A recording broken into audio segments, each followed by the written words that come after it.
안녕하세요. 미국 주식 버드아입니다. 안녕하세요. 제가 라이브 방송을 하거나 혹은 주식 커뮤니티에 보면은 이제 중소형 성장주에 이제 물려 있거나 혹은 중소형 성장주로 인해 이제 손실이 많은 분들 이제 많이 볼 수가 있었습니다. 자, 오늘은 좀 현실적인 이야기를 좀 해드릴까 해요. 저도 이제 중소형 성장주에 어느 정도 15% 정도의 비중으로 이제 투자를 하고 있지만 전망이 마냥 좋지는 않습니다. 오늘은 왜 안 좋은지에 대해서 제가 오늘 간략하게 이야기를 한번 해볼까 합니다. 자, 이제 빅테크의 실적은 이제 웬만해서는 이제 다 나온 것 같아요. 뭐 구글, 페이스북, 애플, 테슬라 모두 실적이 사상 최고 매출을 일으키면서 잘 나온 편이죠. 자, 보시면은 지수가 지금 사상 최고가 근처인데 기업들의 실적이 그래도 사상 최고 실적을 지금 내고 있습니다. 빅테크에 한해서는. 근데도 이제 지수가 쉽게 못 오르고 지금 옆으로 이제 기고 있고요. 그리고 개별 종목으로도 보면은 실적 발표가 나오고 이제 오른 기업도 있지만 하락한 기업도 좀 몇 개 있었죠.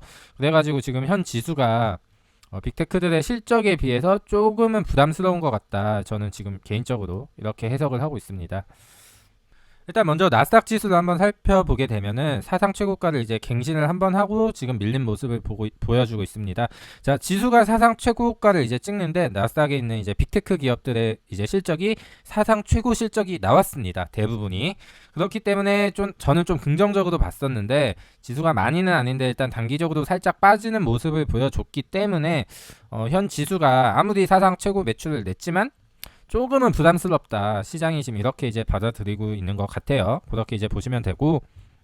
그리고 IWM 지수, 예전에 이제 중소형주 폭락장에 비해 이제 많이 올라왔는데, 이제 중소형 기술주들은 많이 못 오른 모습을 이제 보여주고 있습니다. 이제 뭐 대표적으로 예를 들면은, 뭐 이 구간에 이제 많이 끌고 왔던 기업들 있죠. 뭐 차지포인트라던가 EV 섹터에 있는 중소형주들, 뭐 원래는 스펙이었죠.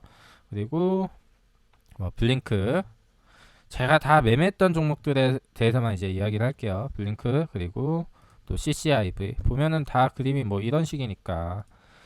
그리고 흥미로운 거는 작년만 해도 스펙 진짜 핫했잖아요. 근데 지금 스펙들 보시면 뭐 제가 스펙은 지금 관심 있게 안 봐서 지금 몇 개 안 저장돼 있는데 자, IPOF. 네, 거의 10불입니다. 10불 이상 이하로 떨어질 수가 없는데. 그리고 BTWN 이것도 정말 인기 많았던 스펙이죠.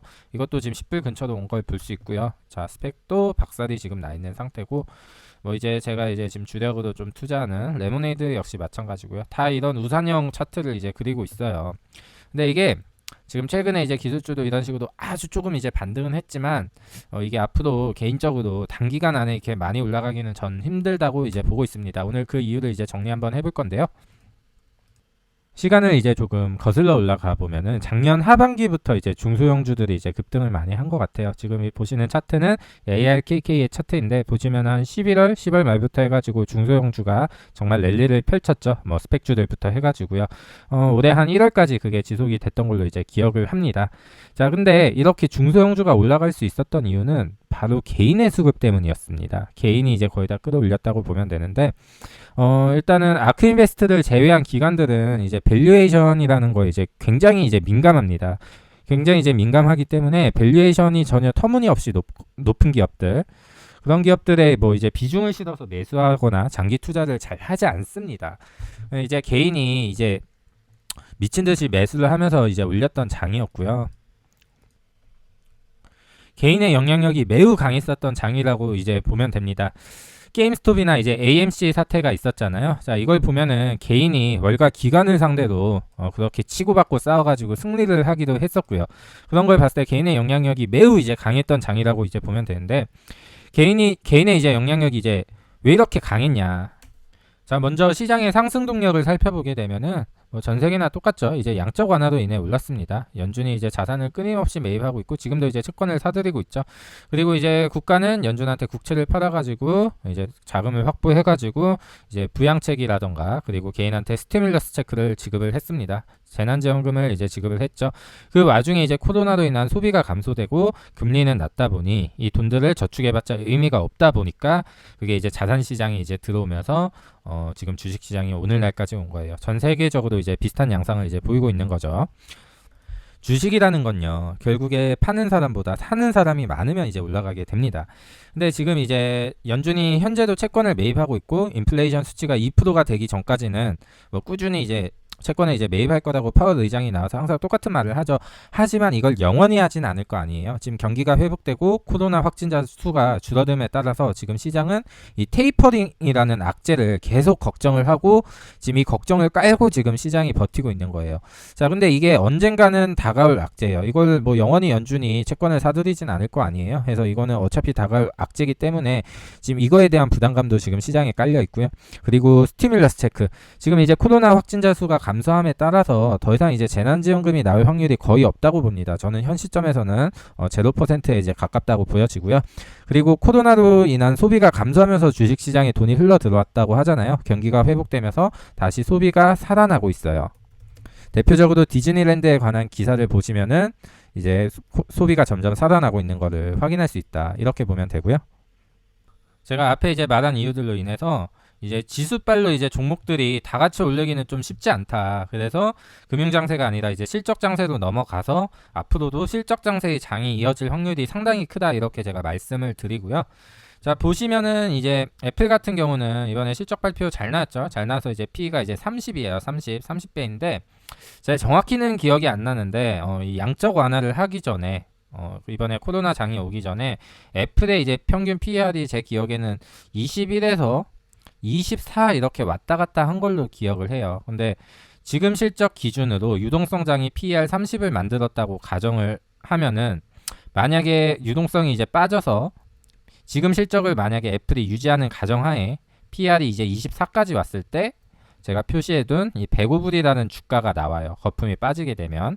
자, 근데 물론 애플의 다음 분기 실적이 더 높을지 유지될지 더 빠질지 이건 알 수 없는 부분이죠. 근데 개인적으로 저는 이번에 애플 신제품을 굉장히 좋게 평가하고 있기 때문에 절대 더 빠지지는 않고 저는 오히려 실적이 더 나올 걸로 이제 예상을 하고 있습니다. 그럼 실적이 높게 나올수록 이 지점이 올라가겠죠. 자, 이렇게 이제 실적 장세에 이제 들어간다고 보면 되는데 문제는 이제 제가 이제 중소형 성장주는 레모네이드만 투자하고 있으니까 레모네이드 기준으로 말씀을 드리는 거예요. 자, 이제 레모네이드 같은 경우에는 2020년 작년 7월에 이제 상장을 했어요. 작년 7월에 상장을 했다 보니까 이 유동성 장세 이전에 최저 프리미엄이 몇 배였는지 이제 그 데이터가 이제 없는 상황이거든요. 근데 일단 PER은 기본적으로 레모네이드는 0입니다. 적자 기업이라서. 근데 이제 성장주기 때문에 매출액 기준으로 PSR로 계산을 해야겠죠. PSR로 레모네이드가 현재 한 55배 정도 돼요.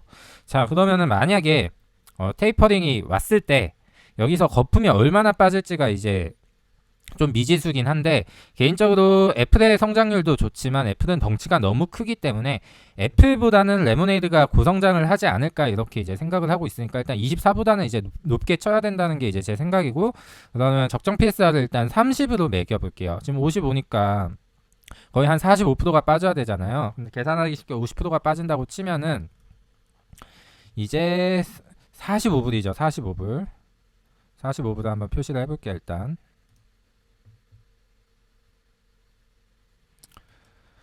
자, 뭐 차트상에도 이제 바닥인데 근데 여기서 이제 중요한 거는 현재 가입자 수가 2020년 말에 100만 명이었는데 지금 오늘까지 늘었을 거 아니에요? 3월 말일까지 늘었을 거 아니에요? 1분기 실적 발표가 이제 5월 11일 날 이제 미국 시간 기준으로 이제 나오는데 그게 몇 명이 늘었을지 지금 알 수 없죠. 근데 늘긴 늘었을 거잖아요. 그러니까 여기보다는 여기보다는 무조건 위라는 소리예요. 무조건 위라는 소리인데 좀 생명보험이 선전해주면서 좀 폭발적으로 좀 늘었으면 좋겠다는 개인적인 행복 회로를 지금 가지고 있습니다. 자, 근데 지금 이제 레모네이드 같은 경우를 이제 투자할 때는 이제 지수를 통해서 좀 상승하기는 좀 어렵다고 이제 저는 결론을 내렸어요. 앞서 말씀드렸듯이 이제 실적 장세에 돌입을 했기 때문에 실질적인 매출이 늘어야 주가가 올라갈 수 있는 거지. 이번에 자동차 보험 뭐 곧 출시한다고 뉴스 냈잖아요. 근데 막상 현재 진짜 팔고 있는 게 아니기 때문에 이렇게 다시 빠진 거예요.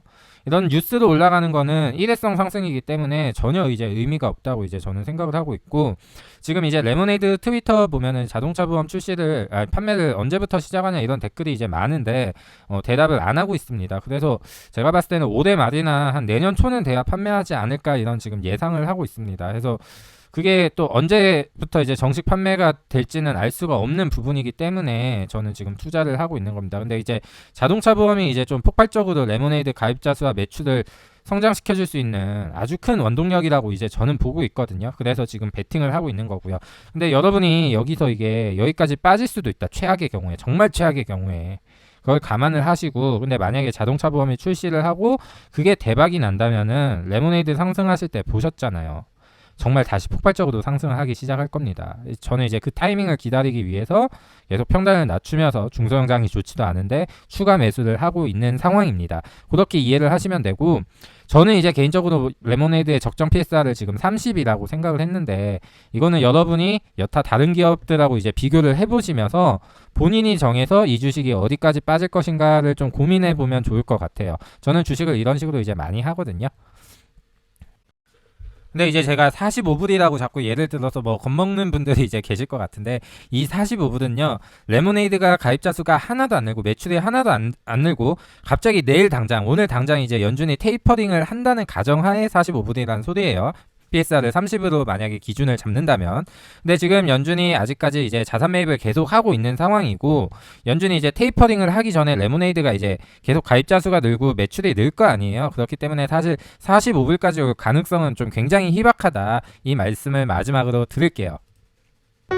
마지막으로 여러분이 조금 조급해하지 않았으면 좋겠습니다. 여러분이 만약에 투자원금 1000만 원을 투자해서 10년, 120개월을 이제 투자한다고 가정을 해볼게요. 여러분이 투자한 종목이 평균 한 달에 2%씩만 올라도요, 10년 뒤에 이 1000만 원은 1억 700만 원이 됩니다. 자, 그러면은 지난 10년 동안에 평균 한 달에 2%씩 올랐던 종목은 무엇이 있을까요? 대표적으로 애플이 있습니다. 애플이 10년 동안 한 달에 평균 2%씩 올랐는데요. 자, 이거는 평균 수치로 봤을 때 2%지, 보시면은 이렇게 뒤쪽에 가서 급하게 오른 경우를 볼 수 있습니다. 그래서 장기 투자를 할 때는 그 기업이 잘 해나가고 있다면 그 비전을 믿고 조금은 좀 여유롭게 투자를 하시면은 나중에 정말 좋은 결과를 얻을 수 있을 거라고 저는 확신합니다. 오늘 영상 여기까지 하고요. 오늘도 모두 성공하는 투자하시길 바라겠습니다. 감사합니다.